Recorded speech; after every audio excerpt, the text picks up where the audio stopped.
pagkain yan mga kasinag, oh. Lumalangoy na pa yung dalawang aso.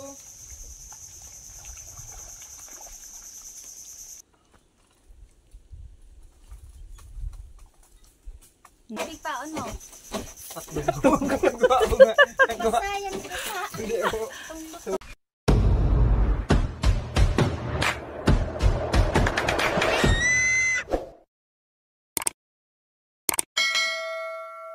Mga kasinag, isang pinagpalang araw po sa ating lahat ngayon mga kasinag.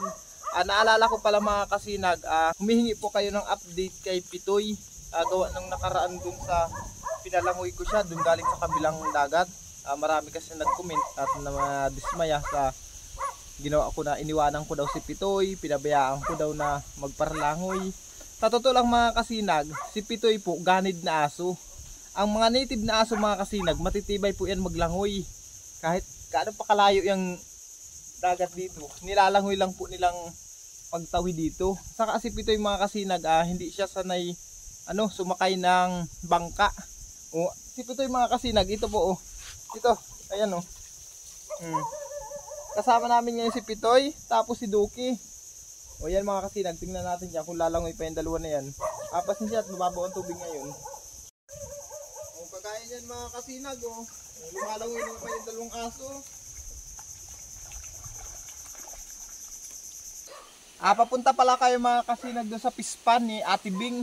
Kung maalala niyo yung mga video ko na pinaghulihan natin ng mga tilapia nun. Doon ang punta ko mga kasinag. Gawa ng birthday po ngayon ni Tio Ronnie Quintes. Tio, happy birthday. Enjoy your day. Nung nakaraan pala mga kasinag, na iniwan natin doon si Pitoy sa kabila, may kasama po siya, yung isang aso na si Dud. Ganid po yun. Si Pitoy kaya si mga kasinag, kaya ngayon ko lang po kayo na update. Gawa ng sumama po ito si Pitoy doon kay Kuya Melvin. Kasi yung ina ni Pitoy, alaga ni Kuya Melvin, aso nila Kuya Melvin. Si Pitoy kasi ganid mga kasinag. Lagi sumasama doon sa mga aso ni Kuya Melvin para maghanap ng kung anong pwedeng hanapin niya sa gubat. Kasi yun ang gusto ni Pitoy, yung lagi siyang naglalayas, laging may pipupuntahan. Kaya pag nasa bahay si Pitoy mga kasinag, malungkot po siya. Hindi naman kaya ako nagpaparasuot pag minsan sa mga gubat-gubat. Kaya hindi ko naisama si Pitoy. Kaya pag nasa bahay lang si Pitoy, malungkot siya. Kaya si Pitoy umaalis sa bahay, sumasama sa ibang mga aso, kagaya nung sa mga aso ni Kuya Melvin. Kung sinong mga tao na nagyaya kay Pitoy, sumasama si Pitoy para makalayas lang, makagala. Yun lang ang masasabi ko sa mga kasinag. Sa mga nag-comment pala nun, sa mga nadismaya sa ginawa ko, pasensya na po kayo mga kasinag ha. Sorry po talaga. Pero huwag kayo mag-alala mga kasinag, kabisado ko po si Pitoy.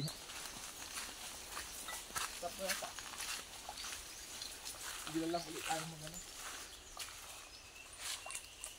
Hindi ba siguro bawal. Habang papunta na tayo dun mga kasinag sa kabilang pispan, doon sa pispan ni Tio Ronnie.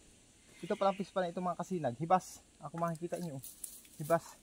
Pero may laman siya mga kasinag, yung isang klaseng shell na suso kung tawagin. Ito ito mga kasinag, pagkain ito.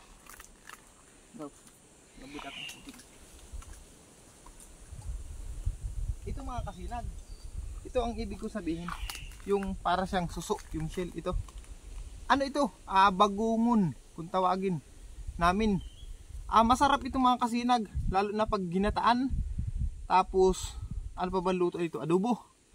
Yan, masarap din mga kasinag. Depende na sa inyo kung anong gusto yung luto mga kasinag. Pero napakasarap siya. Ang dami Kung mapapansin nyo mga kasinag, yung mga na yan yung mga labas na yan na parang mga bato.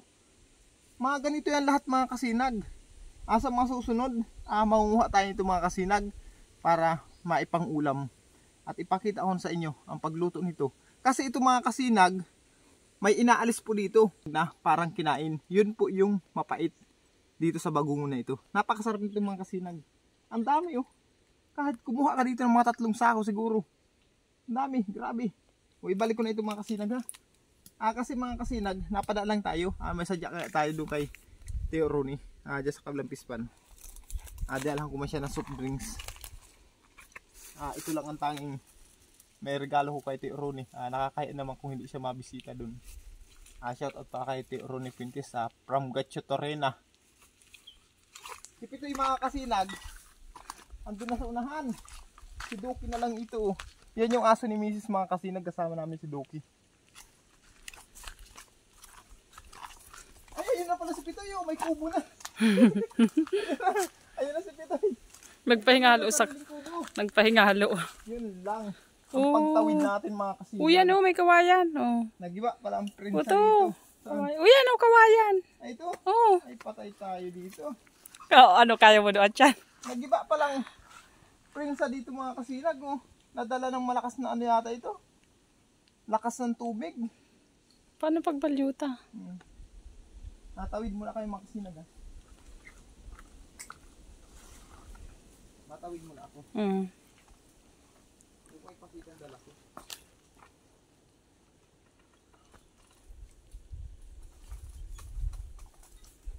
Ibalyo mo muna yan.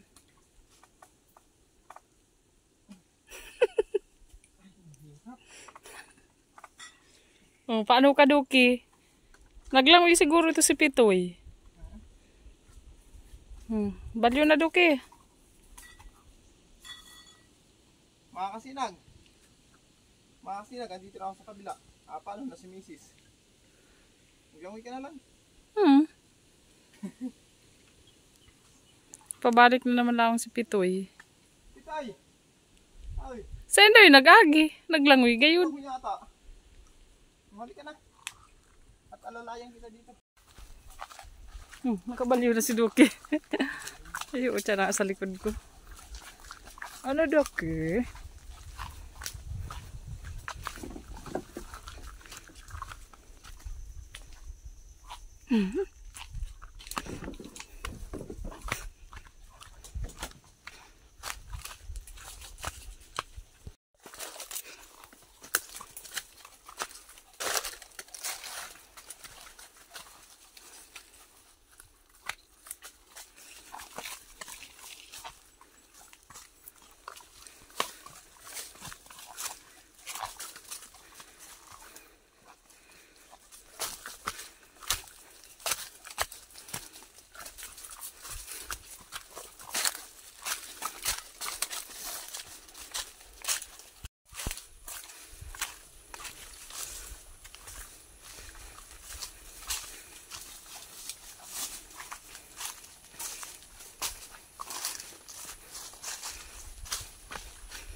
Baka.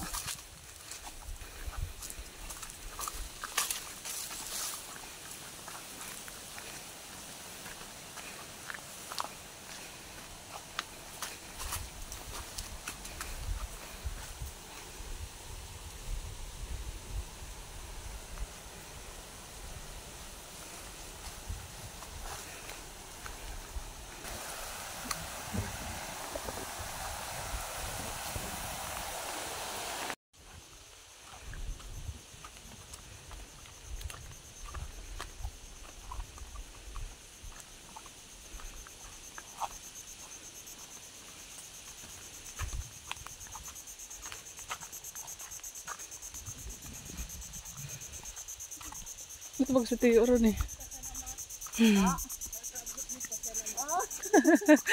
Sira pala ng danan dyan. Ito pala. Oo. Ayaw ko dyan. Buti pa nagbutor tayo dito sa kabila.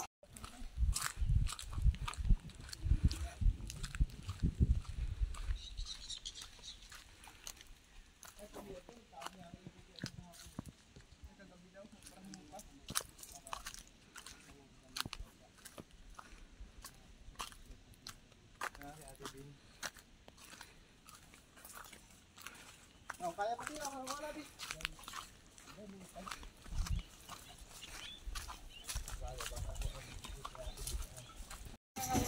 Mga kasi naghahapang nakaupo tayo dito. Mamimingwi tayo. Titignan natin kung may isda dito. Painin natin ang hotdog. Mami lang nga. Galing dyan. Titignan natin mga kasinag kung may makahuli tayo. Daw. Ayan na, kasi na natin. Dapat ang manok na dugo mo. Baka makahuli tayo mga kasinag ng tilapia. Ang big paon mo. Tatlo nagawa ko nga. Nagawa. Sayang ko pa. Hindi ako. Subukan natin. Alam niyo mga kasi nagsosyal ang ano dito. Mga isda dito. Kumakain na rin ng mga hotdog. Kaso ayaw bang kainin.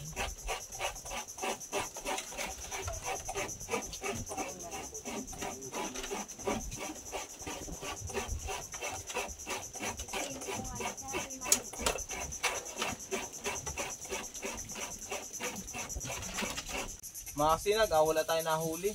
Nasa galaan siguro ang mga isda dito. May sabi si Ronnie ay wala daw palang nasiban talaga dito. Ayaw nilang hotdog. Ayan mga kasinag, hindi kinakain. Walang huli tayo nito. Gutom ang pamilya natin mga kasinag, walang pang ulam.